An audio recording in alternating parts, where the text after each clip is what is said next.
신약에 나오는 그 복음서를 우리가 보게 되면 각 복음서마다 특징이 있습니다. 마가복음 같은 경우는 예수님의 기적과 이적을 집중적으로 기록한 말씀이다 보니까 예수님께서 행하신 일들에 대해서 기록한 복음서가 바로 마가복음입니다. 또 누가복음은 누가가 의사였기 때문에 다른 복음서에 비해 조금 모든 사건마다 좀 상세하게 기록한 면이 있습니다. 그리고 특별히 소외된 사람들에 대해서 자세하게 기록한 말씀이 누가복음입니다.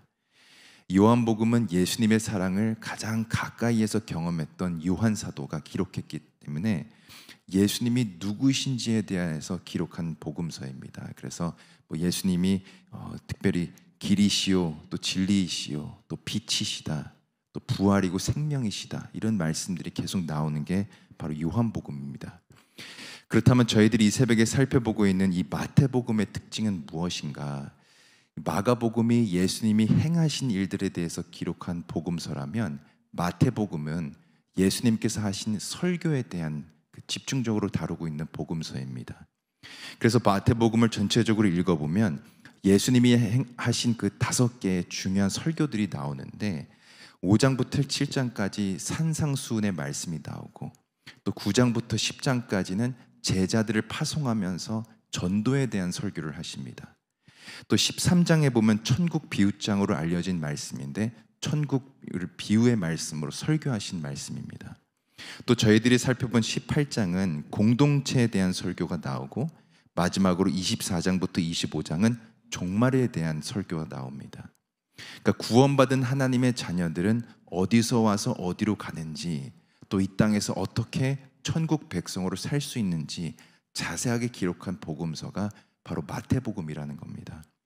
그 중에서 오늘 우리가 살펴본 본문은 말씀드린 대로 4번째 설교에 해당하는데 예수 그리스도를 주인으로 모신 사람들이 한 공동체를 이루고 살아갈 때 어떤 모습으로 관계를 맺으며 살아가야 되는가 여기에 대해서 말씀해 주고 있습니다. 그래서 저희들이 어제 새벽에 18장 앞부분에 대해서 살펴봤는데 주의 자녀들은 공동체 안에서 어린 아이처럼 자기를 낮추는 자들이 되어야 되고 다른 사람을 실족하게 하거나 업신여기는 것이 아니라 타인을 존중해야 된다라는 내용이 18장 앞부분에 나오고 있습니다. 오늘 본문도 같은 맥락에서 흘러가고 있는 말씀인데 주님을 영접한 공동체는 한 공동체를 이루었을 때 어떤 모습이 되어야 되는가? 먼저는 길 잃은 양한테 관심을 갖는 공동체가 되어야 된다고 말씀하고 있습니다. 12절을 다시 보게 되면 너희 생각에는 어떻겠느냐? 만일 어떤 사람이 양 100마리가 있는데 그 중에 하나가 길을 잃으면 그 99마리를 산에 두고 가서 길 잃은 양을 찾지 않겠느냐? 보면 잃은 양에 대한 비유의 말씀을 하시는데 100마리의 양 중에 한 마리가 없어지면 그 목자는 그 잃은 양을 찾으러 길을 떠난다는 겁니다. 대부분의 사람들은 하나보다는 99의 시선을 두게 됩니다. 그렇기 때문에 하나 없어져도 아직 99이 있기 때문에 별로 대수롭지 않게 생각하는데 예수님의 마음은 그렇지 않다는 겁니다. 양 한 마리만 없어져도 예수님의 마음과 시선은 온통 그 양 한 마리한테 가 계시기 때문에 길을 잃지 않은 99보다는 길을 잃고 헤매고 있는 그 한 마리가 더 중요하다는 겁니다. 예수님이 이 비유를 말씀하신 이유는 예수님을 영접한 공동체의 모습이 이런 모습이 되어야 한다는 겁니다. 길 잃고 헤매고 있는 양에 대해서 안타까운 마음을 가지고 다시금 그들이 돌아올 수 있도록 간절한 마음으로 그들을 찾아야 한다는 겁니다. 여기서 길을 잃다를 원어로 보게 되면 방황하다로 되어 있는데 우리가 주님 따라가는 길을 바른 길이라고 말했을 때 그 길에서 벗어나서 방황하고 있는 영혼들에게 우리의 시선과 마음을 둬야 된다는 겁니다. 그래서 방황하고 있는 영혼들이 있으면 그들이 다시금 돌아올 수 있도록 그들의 아픔과 또 슬픔을 우리가 돌아보고 그들을 잘 보살피는 것이 믿음의 공동체가 가져야 하는 모습입니다. 그래서 마태복음 9장에 보면 예수님께서 성과 촌을 이렇게 두루 다니시면서 말씀으로 가르치시기도 하고 또 병든 자를 치유하시기도 하시는데, 그때 목자 없는 양처럼 이리저리 방황하고 있는 사람들을 보고 예수님이 제자들에게 뭐라고 말씀하시냐면, 추수할 것은 많되 추수할 일꾼이 적다라고 말합니다. 그러니까 사람들이 목자 없는 양처럼 기진맥진해서 이리저리 끌려다니고 있는데 그 영혼들을 안타까운 마음으로 바라보는 사람들이 없다는 겁니다. 근데 오늘 말씀 14절에 보면 이와 같이 이 소자 중에 하나라도 이뤄지는 것은 하늘에 계신 너희 아버지의 뜻이 아니니라 말씀합니다. 목자가 단 한 마리의 양도 잃지 않아 하고 싶어하는 것처럼 소자 중에 하나라도 잃어버리는 것이 하나님의 뜻이 아니라는 것입니다. 여러분, 그렇기 때문에 하나님께서 우리에게 믿음의 공동체를 허락하신 이유는 서로가 서로를 돌아보고 혹여나 길 잃고 헤매고 있는 영혼이 있으면 다시금 주님께로 다시 돌아올 수 있도록, 주님과 함께 길을 걸어갈 수 있도록 옆에서 도와주고 섬겨주고 믿음 안에서 세워주라고 공동체를 주신 것입니다. 바라옵기는 우리 모두가 예수님의 마음을 본받아서 내 주변에 있는 귀한 영혼들을 잘 돌아보고 또 섬기고 또 믿음으로 세워갈 수 있기를 소망합니다. 두 번째로 믿음의 공동체는 어떤 모습이어야 하는가? 죄에 대해서는 냉정한 모습이 되어야 한다라고 말씀합니다. 15절을 읽어보면 내 형제가 죄를 범하거든 가서 너와 그 사람과만 상대하여 권고하라. 만일 들으면 내가 내 형제를 얻은 것이요. 네, 뭐라고 말씀하시냐면, 만약에 형제가 죄를 지으면 가서 반드시 그 죄에 대해서 말해주라고 말씀하고 있습니다. 그러니까 공동체 안에서 죄를 짓는 모습이 발견되어지면 그것을 그냥 용인하지 말고 죄에 대해서 냉정하라는 것입니다. 근데 여러분, 이 말씀을 읽고 오해하시는 분들이 계시는데, 죄에 대해서 냉정하라고 하니까 가서 형제를 비판하고 정죄하고 깎아내리는 사람들이 있습니다. 근데 오늘 말씀은 그런 의미로 기록된 말씀이 아닙니다. 보시면 죄에 대해서 권고하라 말씀하는데, 여기서 쓰인 권고하다의 단어를 원어로 보게 되면 죄를 깨닫게 하라라고 되어 있습니다. 그러니까 비판하고 정죄하는 것이 목적이 아니라 공동체 안에 있는 형제 자매가 자기의 죄에 대해서 깨닫게 되어서 다시금 하나님께로 돌아올 수 있게 하는 것이 목적이 되어야 된다는 겁니다. 그래서 우리가 사무엘상에 보면 우리아의 아내였던 밧세바를 자기의 아내로 취했던 다윗의 이야기가 나오는데, 이때 나단 선지자가 다윗을 찾아와서 한 이야기를 들려줍니다. 소와 양을 많이 가진 부자가 손님이 찾아오게 되니까 옆집에 있는 양 한 마리 가진 그 가난한 자의 양을 빼앗아서 그 손님을 대접했다는 겁니다. 근데 이 이야기를 다윗이 듣고 결국 자기의 죄를 깨닫게 되면서 회개하게 되고 하나님께로 다시 돌아오게 되는 일이 일어납니다. 이게 바로 오늘 말씀에 나오는 믿음의 공동체가 가져야 할 모습이라는 것입니다. 정죄하고 비난하고 비판하는 것이 아니라 자기의 죄를 깨달을 수 있도록 옆에서 도와줘서 하나님과 그 길을 함께 걸어가도록 옆에서 도와줘야 된다는 것입니다. 그래서 15절 마지막에 보면 이런 말씀이 나오는데, 만일 들으면 내가 내 형제를 얻은 것이요. 그러니까 죄에 대해서 말해줘서 그것을 형제가 깨닫게 되면 길에서 벗어났던 형제를 다시 얻게 되는 것이라고 말해주고 있습니다. 바라옵기는 이런 모습이 우리 실로암 교회의 모습이 될 수 있기를 소망합니다.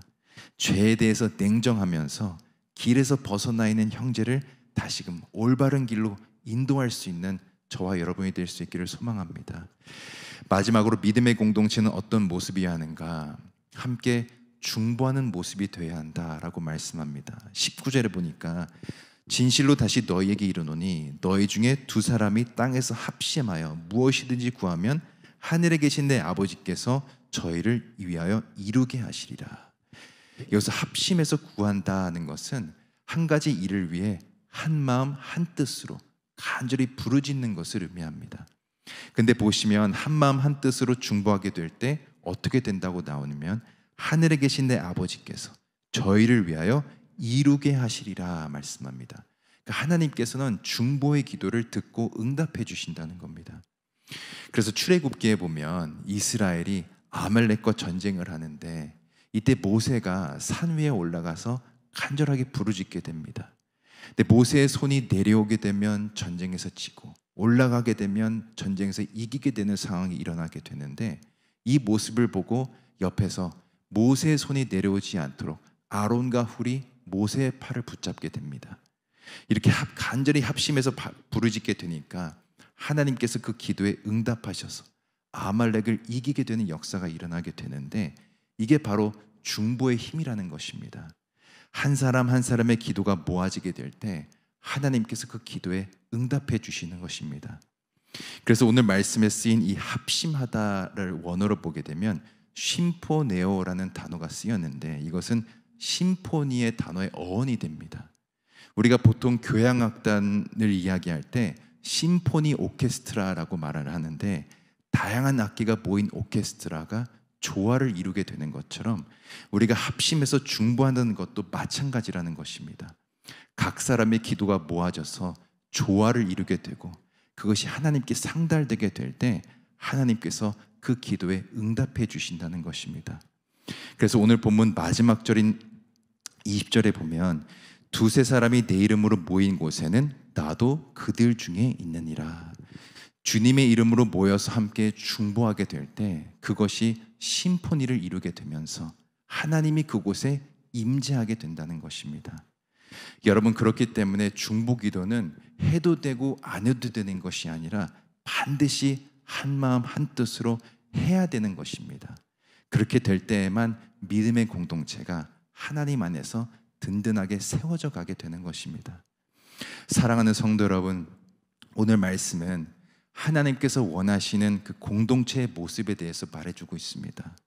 길 잃은 양처럼 방황하고 있는 성도가 있는지 늘 돌아보고 또 섬기는 공동체가 되어야 되고, 형제자매가 죄를 지었으면 그 죄를 깨닫게 해줘서 다시금 하나님과 길을 걸어갈 수 있도록 하는 그런 공동체가 되어야 되고, 또 한마음 한뜻으로 간절히 부르짖으며 교회를 위해서 또 형제를 위해서 또 나라와 민족을 위해서 함께 중보하는 공동체가 되어야 된다라고 말씀해 주고 있습니다.